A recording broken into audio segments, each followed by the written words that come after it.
अस्सलामुअलैकुम। आज का हमारा जो टॉपिक है वो accounting for running cost and part replacement है।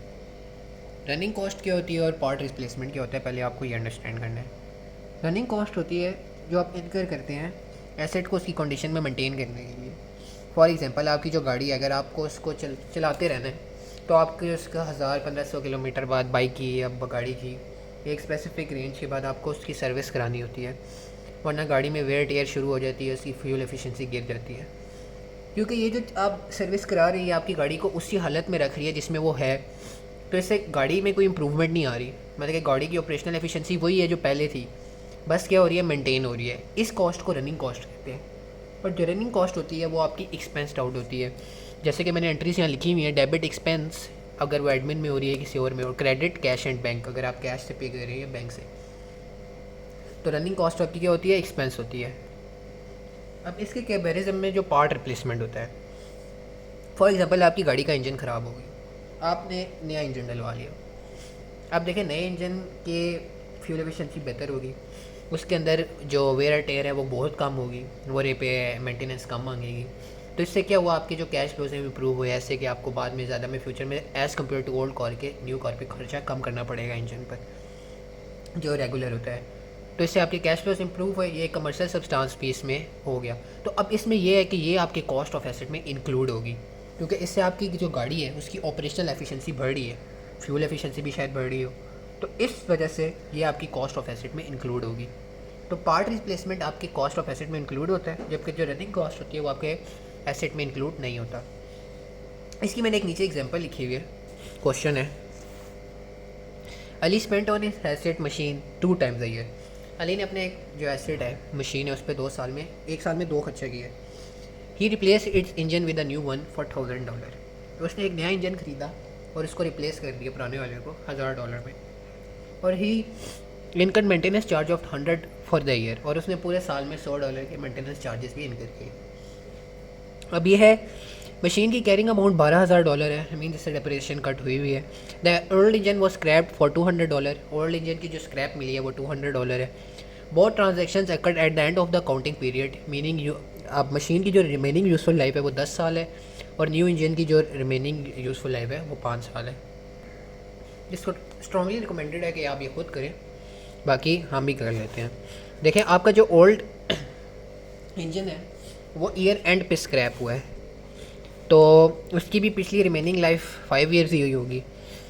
तो अब हमें इसमें डेप्रिसिएशन को भी वैसे इग्नोर कर देते हैं, वरना इस साल इन दोनों की डेप्रिसिएशन भी इंक्लूड होगी, क्योंकि ये दोनों एंड में हुए हैं, साल के एंड में। मतलब कि इंजन की जो ओल्ड इंजन है उसकी भी डेप्रिसिएशन ऐड होगी, और जो न्यू इंजन है उसकी डेप्रिसिएशन अभी ऐड नहीं होगी।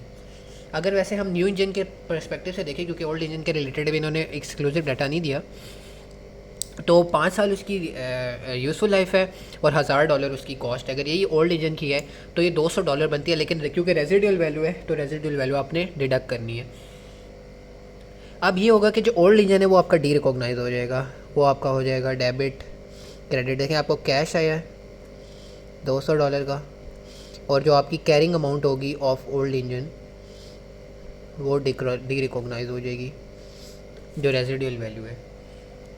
ये आपकी ओल्ड इंजन की डी। अब जो आपका नया इंजन की है वो आपको 1000 का पड़ा है, तो इस केस में आपके डेबिट $1000 हो जाएंगे और क्रेडिट भी आपके 1000 होंगे।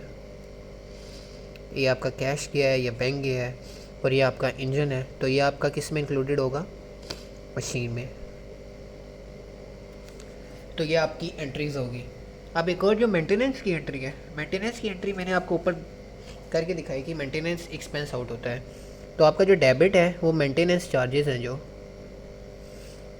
वो प्रॉफिट एंड लॉस में एक्सपेंस हो जाएंगे, और क्रेडिट आपके $100 से, और क्रेडिट आपका कैश बैंक जो भी आपने जिससे पे किया होगा। तो ये आपकी एंट्रीज है।